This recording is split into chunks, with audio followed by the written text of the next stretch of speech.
Hi, how you doing? My name is Brandon Taylor. I'm the Assistive Technology Specialist of Stockton Unified School District. There's been a lot of questions lately about digital accessibility and tools and strategies around assistive technology. Today, we're going to talk about some very basic tools and strategies around digital accommodation that are available to not only special education students or 504 students, but also general education students or those ELL students also. So what we're going to do right now is we are going to go over a product called Read and Write. Okay. So the first thing we need to do is we need to download this onto our computer, and this is possible for students and teachers. The way that we start this is we're going to do a basic Google search, and we're going to put text help, okay, free for teachers, and it's going to populate right there for us. Same thing for students, okay. Text help free for teachers or text help free for students. Very simple. Takes us right to the page, and the product we're looking for is Read and Write. Okay, now it would take us to a forms list. There we go, right there. Okay, try Read and Write for free. Now, we're very fortunate right now that Text Help Read and Write folks have opened up free licenses through the end of the year for anyone with an SUSD domain account. So all of our students, all of our teachers have access to these tools. Okay, so once we've created an account on the texthelp.com website, what we are going to do is we are going to go Chrome extensions because we need to go to the Chrome store and be able to download this thing. Okay, it's the second one down right there, Chrome Web Store. What we are then going to do is we are going to go Text Help, Read and Write. Should be right there for me. Okay, there's two tools. We'll do another training right here on the Text Help PDF reader. The one we want, and I already have it as my extension, is added right here. And we would click on it right over here. We would say add extension. Okay, and then it will look like this. You'll have this nice little puzzle piece right here at the top of our page. So what we're going to do is we're going to move through this. We are going to move through this training here, and this is a great thing that one of my colleagues has created. I've made some slight modifications to it, but again, it's always, you got to give credit to her. She did a fantastic job, and the credit is down at the bottom of the page. You'll see that also. But what we are going to do is we're going to move through this doc. This is the same doc that I would recommend that you share out to all of your students. We're going to use it for our purposes of training today. Now, as you get a copy of this, it will automatically copy its own. So you will get it and it'll say copy of master student planning. Okay, so what we're going to do is anytime you share it out to your students, it will open as a copy and it will go right to their drive. So we don't need to worry about having to coach them through making a copy. All right, so what we're going to do is we're going to move through this thing together, just like we would have our students do it. The only difference is let me clear out these boxes for us here because we're going to do that on our own. All right, so what we're going to do is we're going to go right here. Now, the first tool that we're going to go over is dictionary. And what can I do here? I can copy this word. I can go frog right here in the dictionary. Oh, there it is. A small noun with long legs that lives on both water. Okay, and I'll close this down and I can paste it. I'm going to paste without formatting so it looks the same. Now, if I want to have it read back to me, I can use the text-to-speech features here. I'm not sure if you guys can hear that because I'm playing this through my Bluetooth headset. But what we're going to do here is we have the ability to have it read to us. If you notice, the entire passage was highlighted in yellow and each word as it went along was highlighted in blue. So for our students with executive functioning disorders or struggling readers, statistically speaking, it really helps focus in a lot of our students with reading deficits. Same thing here with the word biology. I'm going to go ahead and pardon me, I don't need to copy, I just need to highlight. Dictionary feature, and there we go. Whichever one we want to select, we'll go here to fulfill the assignment. And I can go here. I'm going to paste without formatting. For some reason, that one need to reformat that box, but we're not going to worry about that right now. Okay, word baseball, dictionary. Okay, oh, there we go. We know what it is. Copy it, close it. Okay, paste without formatting, and we're good to go right there. All right. Now the picture dictionary, this is a really fantastic tool. Well, that was a dictionary feature, so that gives us the dictionary answer. We didn't have to leave the doc. I really appreciate that. I like that we can do a lot of our work within the doc because our students with executive functioning or attention deficit issues, as soon as they have to leave and go to another task, oftentimes they're lost within the activity. Okay, so we highlight the word here. We're going to go picture dictionary. Now that was dictionary. This is picture dictionary, and it gives us a picture of a frog. Okay, I could copy the image, or I could save the image depending on what I do here, and then I could insert it. Okay, back into my I could save it as an image and then insert it in here depending on what the assignment was. Okay, so biology here, I've got that highlighted. I could go here to picture, and then I've got right here symbols for biology. The baseball one I like to show because it does show the versatility of the dictionary. Okay, it gives us two different ways. Kind of gives us this idea of what's kind of you've got picks on, and then you've got some other types of symbols. This could also potentially be very helpful too for a lot of your communicatively handicapped students. If you're trying to make sentence strips and things of that nature, there are ways to then be able to build that idea of symbolic and picture icon communication as well. Just a thought. Okay, so that is picture dictionary. Next thing we're going to do is play and stop. Now, the thing that I love about play and stop is this is what's historically known for most of us in IEP accommodations as text-to-speech. So what does text-to-speech look like? I love that the Read and Write program go ahead and streamlines it for us, and you've got play, pause, and stop, so really basic. Okay, so if I go right here and I highlight my text, oops, wrong one, we'll just roll with it. Okay.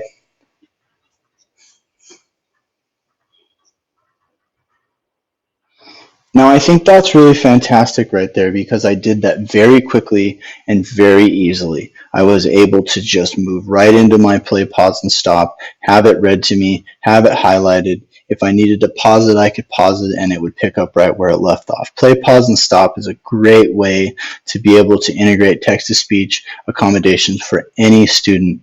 And we find that almost all of our students benefit from the ability to have things not only read to them, but also highlighted as they're reading. And that is called play, pause, and stop, okay? Or text-to-speech in its more formal it's more formal articulation within the IEP. Audio Maker. Now, this is a really fantastic tool right here, in my opinion. Basically, it'll take any reading that a teacher gives to us, and it'll put it in an audio format. That audio format can then be downloaded into multiple different things, MP3 files, and it can be stored on the phone and played almost as an audio book of sorts. Now, how do we do that? Okay, this is Audio Maker right here. So what we do is we would highlight this, go and highlight it, okay, and we'll go ahead and go Audio Maker. Wait for it, it's compressing, okay. Now if we notice it downloaded here at the bottom, okay, I'm going to go ahead and open it for you guys. I don't know if you can hear this.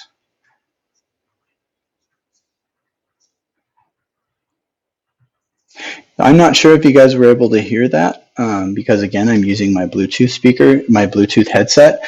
But what essentially that did is it created an audio file of this text right here. If you would like to listen to a reading a teacher sends, okay, it made it in an audio format. Now, what does that allow me to do? It allows me to continue and extend my learning opportunity by able to have that information triangulated across multiple platforms, across the phone, a tablet, and our Chromebook. But it also allows our students who might learn a little bit differently, or might have visual impairments, or might have auditory processing issues. Like the possibilities of how we could use this accommodation are really endless. But I love the ability to be able to take a text-rich format and be able to export it into something that I can take and makes it portable, and I can do and listen to extend and reinforce my learning. I think it's a really fantastic tool.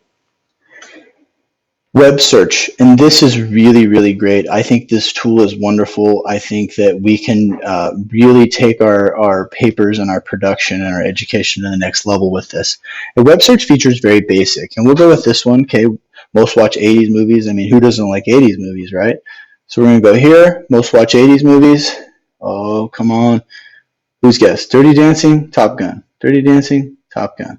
All right, web search right here. Okay, let's go web search. Come on. Top Gun, there it was. Followed by Dirty Dancing and Back to the Future. Ooh, Breakfast Club. Wow, some of you guys are like, I'm getting off of this training to go watch some movies. Caddyshack, can't go wrong. All fantastic. Okay, we're going to close that down. We'll go into this one right here, which is a little bit more expository in nature. The other one was fun. But we'll go right here and we'll extend to the Constitution of the United States. Okay, and it takes me right here to this. And I think this is so powerful, the integration of the web search right into, and I still have my paper open, guys. So it's still open and I just extended right there. All available at my fingertips, puts all the information of the entire internet right there with one click. And I think that's just such an incredibly powerful tool. Screen masking. Okay, screen masking is something, again, for our students that have those executive functioning disorders, organizational processing issues, attention deficit issues, any type of student that would be digitally or otherwise distracted, this seems to really help us focus in on our reading. Okay, so we're here, and it basically grays out everything except for the area in which I want to read. Now, this is also fully customizable to the student. I can adjust my opacity background. I could adjust my reading. If I want to make it yellow for different types of vision disabilities. I can really play around with this thing. Okay, I like to keep it on black just because it makes it very simple. Reading opacity light, if I want to change the opacity of the reading material, and then the height. If I want to make it down to one line, if I want to make it, half the screen, I recommend keeping, I usually keep everything right around 75, 80-ish. It seems to be the most helpful. But again, this is fully customizable to student needs. Okay, and this can also be moved around or closed right from that. A fantastic tool. I really like that tool for help focusing our students in on information that we need to. So talk and type. Okay, there's a lot of different things that this is called. The Text Help Read and Write Company calls it talk and type. Formally, it's generally used in IEP language or accommodation language as speech to text. The integrated features within Chromebooks usually consider it and call it and define it as dictation, as does Microsoft products. In this lineup of products, what we're using is we're calling this talk, they are calling it talk and type. Okay, I like it. It makes sense. Talk and type, right? It makes sense. So what I'm going to do is, this is basically asking me what I did for breakfast. What did I have for breakfast? So I'm going to go here. Now, as soon as I turn it on, if you have never enabled this before, it's probably going to ask you to allow the microphone. And as soon as you allow it, there'll be a red button. Now, when it's red, it's recording, right? Or red for recording. That's how I teach the kids generally. So I type right here, go right here on talk and type. I had eggs and toast for breakfast this morning, period. Make sure you turn it off. If you don't turn it off, it's going to continue to capture what I say. Question mark, exclamation mark, period. Again, important to say your punctuation too, and I think the machine does a really good job. The artificial intelligence is constantly improving. Okay, but make sure you turn that off or it's going to continue to capture what you say. Okay, not that big a deal. We can erase it and get rid of it pretty quick. That's called the talk and type tool. Again, generally articulated in IEP language as speech to text. Talk and type is the feature in this product. One of the other features that we are not going to use in our training is translation, and I think the translator feature is incredibly powerful, especially looking at a district like Stockton Unified when we are dealing with a population with such a high amount of non-English speakers. I think the translation tool is incredible, and we could do an entire day of training on the translator, which is also on my agenda to create a video around. Okay. The highlighting tool. I think the highlighting tool is really neat. I think the highlighting tool has a lot of power if it's really limited to your creativity as an instructor. So it's really basic. Our highlighting tools are here: yellow, green, blue, and pink. So what I want you to do is just guide yourself through this and your students. Okay, we're going to highlight all plants green. Well, we only have one plant. Okay, And we're going to go here, maple tree, animals. Let's do animals in blue. Okay, blue and blue. Let's go places in pink. Hawaii, don't we all wish we could be there right now? Okay, but we're not. And pink and Georgia, probably wouldn't want to be there right now. Probably be very humid. At least in Hawaii, it'd be humid, and I get to look at the beach. Okay, and I'm going to go yellow here. So colors, we're going to go in yellow and green, also in yellow. Okay, very, very simple way to highlight. Now, that can be used for highlighting in terms of gaining attention and, again, for categorizing and organizing our, pardon me, our documents. But what we can also do is some tools that we're going to do that we're going to get into in a minute. Now, you see how I selected all of these, okay? Now, if I wanted to clear them all, okay, I'll go ahead and highlight this so you can see it. Now, see this little sweeping, this little broom right here? Okay, now I cleared out all those highlights, okay? I cleared out all those highlights. I maintained those because they weren't traditionally highlighted, okay? I removed all the read and write highlights. Now, what can I do with my highlights right here? Okay, I can collect them all, which I think is really cool. So I can collect all my highlights. Okay, now it's going to extend out into another Google document where I have them all. Okay, so if I were looking for specific definitions, if I was looking for different things, I could put them all and extend them to another doc to use later on for whatever studies I need. I love that it captures it into a separate Google Doc that then also lives on the student's drive, so that way we can really streamline our process and not have our students going all over the place. And it does it for them automatically. They could also share it out to the teacher, share it back and forth. Really great option there. Okay, so that was collect highlights. Now, one of the really neat features that I think is cool about this program, so we have all of these highlighted, what we're going to do is what is called vocabulary. Now, this vocabulary feature is really great. Now, again, it's going to give me an alternate list. Give it a second because it's going to create a separate Google Doc. It's thinking for a second. It's taking a little bit longer, but give it a sec. It should populate to another Google Doc.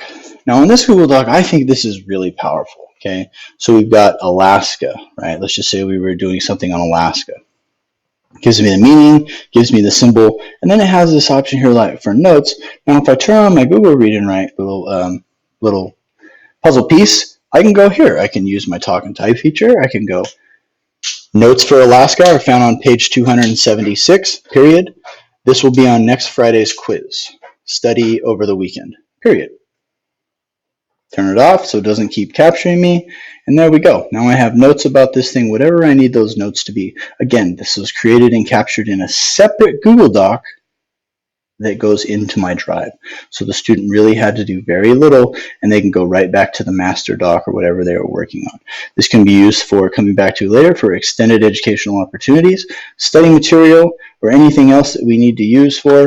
Also, don't forget, we can share it out with the teacher back and forth, and it becomes instant real time. All right. The voice note, okay, I think that the voice note is a really cool feature, and the voice note is here. Now, if I wanted to do something, if I was working collaboratively, I could do something like this. I could go here. Now, as soon as I start, okay, I can insert it as a note. Voice note is very helpful in communicating within the doc with students or teachers we are collaborating with.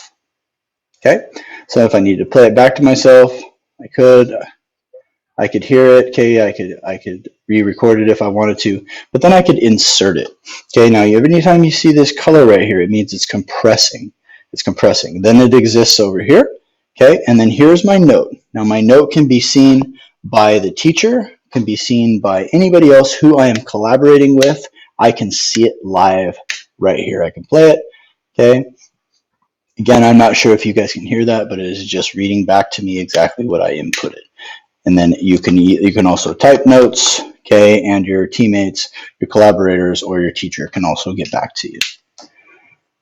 The last tool that we're going to cover today, in which I think this is a really incredible tool, especially for our younger grades, when we are not in a brick and mortar setting, it's really tough to be able to listen to our students read, to be able to interact with our students in that type of academic capacity.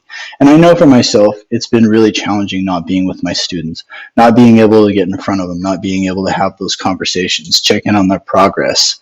But this is a great way to not only connect with your students, it's also a great way to be able to check for understanding, check for their reading, check for their progress, and just be plugged into what they're doing as far as reading. So what I'm going to do, okay, is I'm going to copy this right here, okay? I'm going to go ahead and copy this.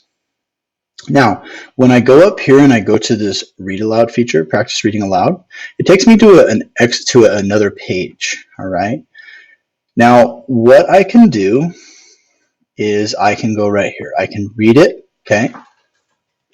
Once upon a time, in a faraway land, there lived a magnificent teacher named Miss Frost. She gave candy to all her students and let them take naps instead of doing their homework. Some days she even did all of their homework for them. Okay, so I paused it. Okay, we stopped it there. Now what can I do? I can send it right out to the teacher. Now I don't have a teacher link to this, so it's going to have a little bit of trouble finding one. Okay, we're going to close out of that, but I would sign in there is what I would do. And then I could essentially insert my teacher's name here and send it out right on Google Drive, right back and forth. We don't even really need to leave the Google platform, and I can share that reading with my teacher. My teacher could then also make voice notes and be able to send those voice notes back as well as type written feedback. I think that's an incredibly powerful tool with where we're at the time we're living. Again, this was created by Cassie Frost. She's an AT specialist in Wisconsin, and she really did a bang-up job on this. So I think it's important to give credit where credit's due. You don't have to recreate a document that's already fantastic. So I would highly recommend moving through this. If you're someone who's interested in learning more about digital accommodations, you can reach me at Brandon Taylor at StocktonUnifiedUSD.net. I will also be putting on some follow-up trainings around how to make PDFs OCR or digitally accessible, as well as some of the other read and write products. Again, read and write text help, go download it for free. Download the Google extension, looks like that guy, and let's get to work on playing with some of this. Again, I'm available for any other trainings, and we'll go from there. Thank you very much for your time, and good luck with providing digital accommodations.